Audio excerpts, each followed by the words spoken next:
किसी का भी तिरस्कार यदि हमसे हो रहा है, जितने अंश में हमसे तिरस्कार हो रहा उतने अंश में हम भगवान से विमुख हो गए, क्योंकि हमारे आराध्य सर्वगत सर्वरूप सर्वमय है। किसी की भी निंदा उनकी निंदा है, किसी का भी तिरस्कार उनका तिरस्कार है, और किसी का भी सत्कार उन्हीं का सत्कार है। किसी को भी किया गया नमस्कार उन्हीं को नमस्कार है।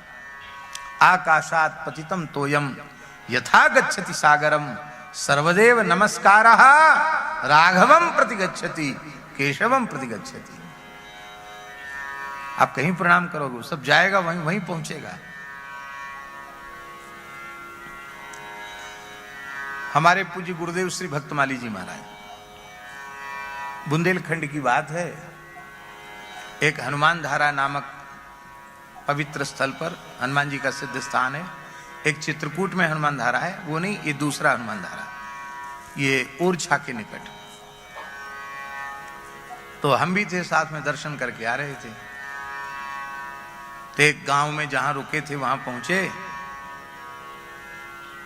तो गांव के एक नाऊ ने कहा, नाऊ जानते ना, नाई हजामत बनाने वाला, नाई ने कहा महाराज जी से, भक्तमाली जी से, देहाती भाषा में, महाराज ये हमारे इतने के गौण बब्बा आए, इनके पांव पल्लो, वहां की भाषा में बोला, माने हमारे यहाँ के गौण बब्बा नाम के देवता हैं, इनको प्रणाम कर लो। सर्दी का समय था, महाराज जी कपड़े का बिना फीता वाला जूता पहने थे और सिर पर गमछा बांधे हुए थे, सर्दी थी।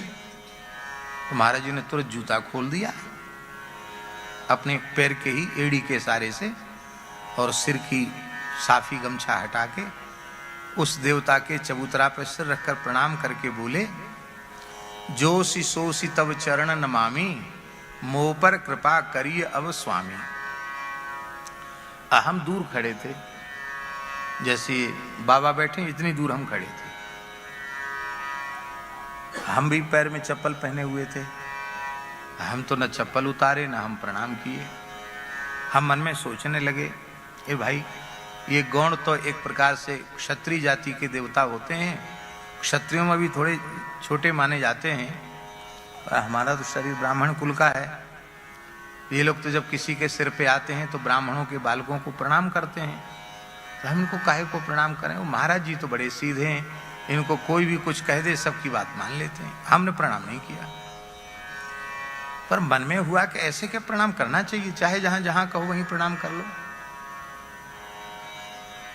आश्चर्य की बात है। तो जैसे ही महाराज जी आए तो बड़े सावधान रहते थे महाराज। जय श्री श्याम, हाँ पंडित जी अब समय बर्बाद मत करो, सायंकालीन समय है, संध्योपासन। तो हम तो स्नान करके संध्योपासन में बैठ गए। महाराज जी अपने शांति से आसन पर बैठे थे, उनके तख्त के निकट ही हम संध्या कर रहे थे। लेकिन मन में वो प्रश्न हमारे उठ रहा था। तो संध्योपासन जब पूर्ण होने के बाद हमने महाराज को साष्टांग किया कि महाराज जी एक मन में जिज्ञासा है, बोले पूछो। उनके आप वहां से आ रहे थे, गांव के नाऊ ने कहा कि गौण बब्बा इनको पांव पल्लो, तो आपने जूता भी खोल दिया, सिर का वस्त्र भी हटा दिया, एकदम बड़े भावना से प्रणाम किया, और चौपाई भी बोली, जो शिशो से तब चरण नमामि, मुंह पर कृपा करिए वो स्वामी। ऐसे चाहे जहां प्रणाम कर लेना चाहिए क्या? हमने सहज भाव से पूछा। महाराज जी ने उत्तर दिया, पंडित जी जड़ चेतन जग जीव जत सकल राममय जान, बंदऊ तिनके पद कमल सदा जोर जुग पान, सी राममय सब जग जानी, करहूं प्रणाम जोर जुग पानी। ये केवल दूसरों को व्याख्यान देकर सुनाने के लिए कि खुद मानने के लिए भी है। बोले श्री नामदेव जी महाराज ने प्रत्यक्ष प्रेत में दर्शन कर लिया पंडरीनाथ जी का। ये तो ग्राम देवता हैं, किसी न किसी का भलाई करते हैं। देखो प्रणम्य भगवान हैं, किसी को भी किया गया प्रणाम भगवान के चरणों में ही पहुंचता है। ये यहां सामने लिखा है, देखो यही लिखा है, सो अनन्य जाके असमतन टरे हनुमंत, मैं सेवक सचराचर रूप स्वामी। बड़ी सुंदर सुंदर चौपाइयां लिखी हैं। सो अनन्य जाके असमत निटरे हनुमंत, मैं सेवक सचराचर रूप स्वामी भगवंत।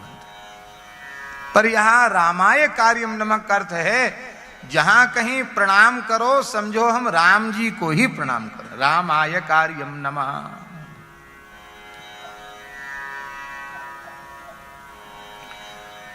दूसरा भाव है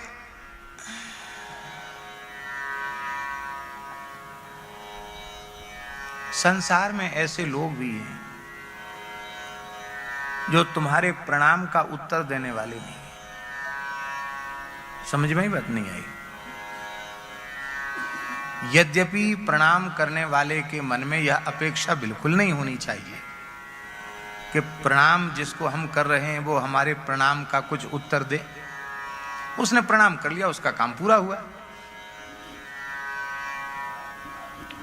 पर प्रायः हम लोगों की स्थिति यह है कि हम किसी को भी हाथ जोड़ें तो ये मन में इच्छा जरूर रहती कि कम से कम आंख से हमारी तरफ देख तो ले। और बहुत से लोग ऐसे होते हैं कि किसी किसी का प्रणाम तो ले लेंगे, किसी किसी का मतलब कोई बड़े अधिकारी या ऑफिसर सेठ साहूकार नेता अभिनेता होंगे, प्रसिद्ध व्यक्ति होंगे, तो उनका प्रणाम तो ले लेंगे, उनको लंबे चौड़े आशीर्वाद भी दे देंगे। और कोई बेचारा भरतदास जी के जैसा फक्कड़ महात्मा हो तो लंबा पड़ा रहे, वो देखेंगे भी नहीं। प्रणाम करने वाला दंडोत कर रहा, आसमान को ताक रहे हैं। अरे भैया, ऐसे लोगों को प्रणाम मत करो जो तुम्हारे प्रणाम को देखकर भी तुम्हारी ओर ध्यान तक नहीं देते हैं। किसको प्रणाम करो? श्रवण सुजस सुनी आई हो, प्रभु भंजन भवभीर, त्राहि त्राहि आरति हरण शरण सुखद रघुवीर। अस कही करत दंडवत देखा, तुरत उठे प्रभु हरसि विषेखा। दीन बचन सुन प्रभु मन भावा, भुज विशाल गई हृदय लगावा।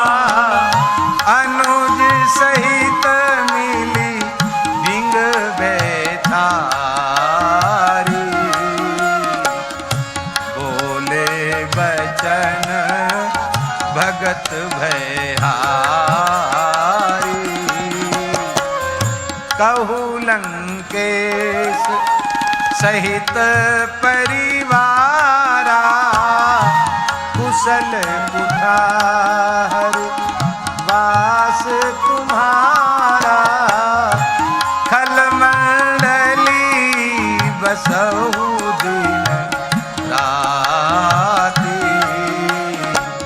सखा धर्म निवहे की भांति। खोजो खोजो, अनंतानंत ब्रह्मांडों में खोजो, इतना प्रेम का आदर करने वाला राम जी के जैसा कौन मिलेगा तुमको। इसलिए रामाय कार्यम नमः। राम जी ही तुम्हारे प्रणाम को स्वीकार करने वाले हैं, इसलिए राम जी को प्रणाम करो।